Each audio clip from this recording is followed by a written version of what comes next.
Olá! Hoje a nossa conversa vai investigar um tema bem visível no Brasil, né? O encolhimento do espaço público e essa tal lógica do condomínio. Uhum. A nossa fonte é uma análise bem detalhada, sabe? Estruturada para aquele formato de redação da VUNESP, que é um pouco diferente do Enem, né? Sim, sim.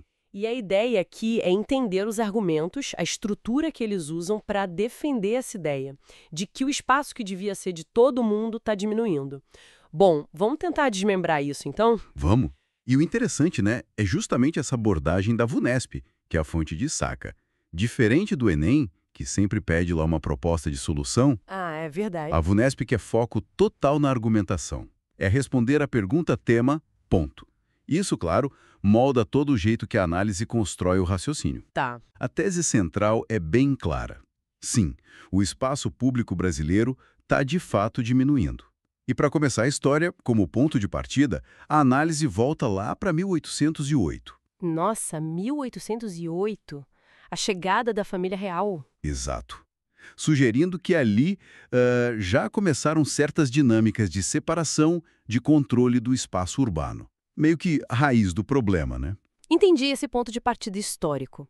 E qual seria, então, o primeiro grande argumento que essa análise usa para sustentar a tese do declínio? Olha, A fonte até cita, acho que a revolta da vacina, né?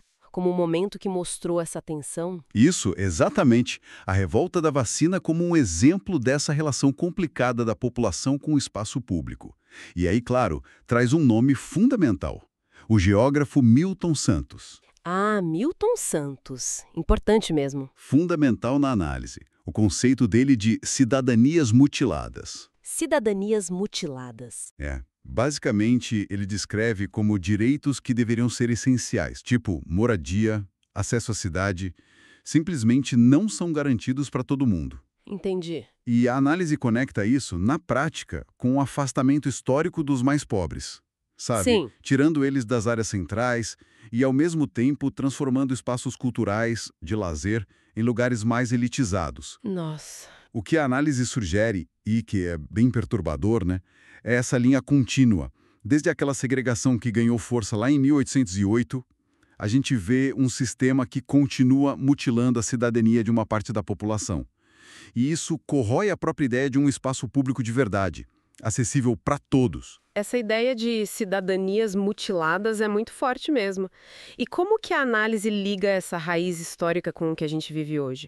Quais são os fatores atuais que ela aponta como motores desse declínio agora? Então, aí a análise aponta o dedo para, digamos, inércia dos municípios. A falta de ação efetiva do poder público, sabe? Falta de política pública. Isso. E menciona também a especulação imobiliária, a gentrificação, aquele processo, né, que deixa os bairros mais caros, expulsa o morador antigo, o comércio tradicional. Sim, a gente vê muito isso. Pois é. São fatores atuais que agravam demais o quadro. Basicamente, ou falta política pública eficaz, ou as que existem acabam favorecendo só alguns grupos, né, intensificando a exclusão. E para entender melhor essa falta de ação ou essas políticas que acabam excluindo, a análise busca um outro conceito bem forte, né? Algo ligado ao Achille Mbembe, eu acho? Sim, exatamente. A fonte usa o conceito de necropolítica do Mbembe. Necropolítica. Explica um pouco. A ideia central ali é argumentar que certas políticas urbanas, ou até a falta delas, né, funcionam como um controle. Um controle sobre quem tem direito à cidade e quem é basicamente deixado para morrer, seja simbolicamente ou literalmente, né, à margem do sistema. Pesado isso. É como se fosse uma gestão de quem pode viver plenamente o espaço urbano e quem é considerado descartável. A tal da arquitetura hostil. Ah, aqueles bancos que não dá para deitar, pinos no chão. Exato. Isso é citado como um exemplo bem visível dessa lógica. E levanta uma questão importante sobre a consequência direta, né? O resultado prático disso tudo é o quê? É empurrar as populações mais pobres para as periferias cada vez mais distantes, longe de serviço, de oportunidade. É a manifestação moderna daquela exclusão lá de trás, então. Perfeito. É a mesma lógica, só que com uma cara nova. Entendi. E sobre a conclusão, como a análise sugere fechar o texto nesse formato VUNESP? Parece ser algo mais direto, né? Sim, bem concisa. A orientação é reforçar a tese inicial, aquela do declínio do espaço público, e amarrar nos argumentos. Mostrar como o problema histórico e o contemporâneo se conectam, sabe? Quase como um ciclo que não se quebra. Tá, então para a gente amarrar tudo isso, qual é a grande mensagem que essa análise quer passar sobre o declínio do espaço público no Brasil? O que fica? Olha, a mensagem central é que esse declínio não é uma coisa pontual, sabe? É um processo. Um processo contínuo e com raízes bem profundas na nossa história. Uhum. A análise costura muito bem essa exclusão histórica, essa mutilação das cidadanias que vem lá de trás, com a omissão do poder público e as dinâmicas de hoje.